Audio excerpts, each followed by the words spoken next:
Hey, this is Horner, and this is 2010 number one, and we're going to look at the entire problem. This one does have a lot of some previous materials in it, which is good because it'll help review for the AP test.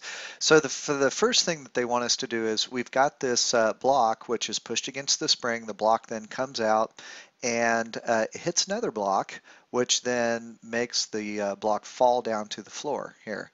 So what we'll do is it says calculate the time elapsed from the instant block A leaves the table until it strikes the floor. So right now it's just going to fly off and come down and hit the ground. So this one's really easy. We know that the height is equal to 1/2 gt squared. So dy is equal to 1/2 gt squared from the wrap that we were doing.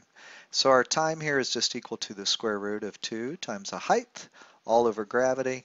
So we can take this and just make it 2 times 0.8, which is the height, and you see that right there. And we're going to divide that by 10. And if you do that, you should end up with something close to 0.4 seconds. For the next part, it wants us to calculate the speed that the block leaves the table. We now know how long it takes for it to go left to right, and we also know the distance left to right. And if you notice the distance, the distance left to right is 1.2 meters. So finding the speed horizontally should be really easy. We know that velocity is equal to change in position over change in time. And so here we've got a change in position of 1.2 meters, a time from the previous part of 0.4 seconds. So we end up with 3 meters per second. Next thing that they want us to do goes back to our springs and the conservation of energy. So for this one, we know that 1/2 kx squared, that's the potential energy of the spring. So we're going to put UE for elastic energy, should be equal to the kinetic energy of that block. So that's 1/2 mv squared. And we know that we can go ahead and cross off the 1/2s. So those go away. And the next thing we can do is solve this now for x. So x would be equal to, divide both sides by k, and that would be the square root of m over k, and that's times v. I'm going to put v way over here because notice it was v squared. We took the square root of it and it becomes v. So this is really times v. That's equal to the square root of 4 over 650 was the spring constant. We're going to multiply that times 3 meters per second. So you should get a stretch or a compression of 0.24 meters. For letter D, this is where it gets into the momentum, which is our new concept. And for letter D, they want us to figure out if there is another block there that has the same mass. They want to know in this one, calculate d, so that's the distance that it goes left to right, if x is equal to the value determined in part C. So now we know the spring constant, we know the kind of how much it was compressed, so now we're going to use a little momentum to help us. So if you notice this, it says the spring is compressed, as it nears the end table it instantly collides with and sticks. Sticks, that's the big question. What kind of collision is it? So obviously if it sticks to block B, then it's got to be inelastic. And now we can write our inelastic equation. Our inelastic equation is the mass of block A times the original velocity of block A plus the mass of block B times the original velocity of block B. And remember, this one's just sitting still, so this term really is 0.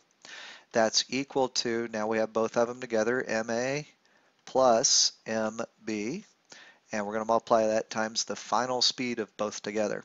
At this point, we can go ahead and solve for the final speed. So to do that, we're going to say the final velocity is equal to, now we're going to divide both sides by MA plus MB. We're going to divide both sides by MA plus MB. So that will be MA times V original A divided by MA plus MB. Now we plug everything in, so that's 4 kilograms times 3 meters per second divided by 4 plus 4, which is 8. So this basically is just 12 divided by 8, and you end up with 1.5 meters per second. That's the speed of the block, the final speed of the block as it comes off. We know that distance is equal to velocity final, so that's our final velocity, that's what we found out here, times the time it takes for it to go. So remember, our final velocity really is just the distance divided by time. And the distance that we're looking for is this distance. At this point, we can just plug into that final speed, 1.5, and we know to go from here to here doesn't depend on the speed left to right, just depends on the height.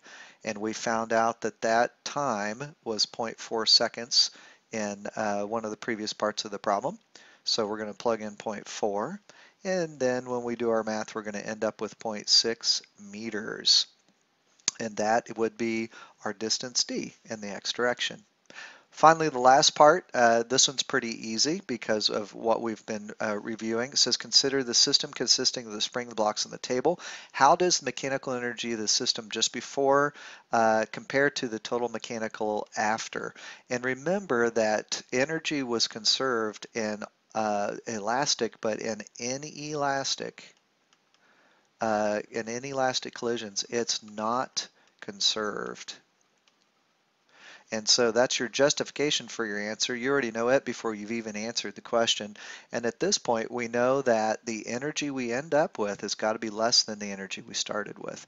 So the kinetic energy original is not equal to the kinetic energy final. Remember, that final energy is always lost, and we lose that due to dissipative energy. So E dis, and remember that could be heat, that could be sound, that could be light, any type of energy you want to think of. It's probably lost in that problem. And that is the end of 2010.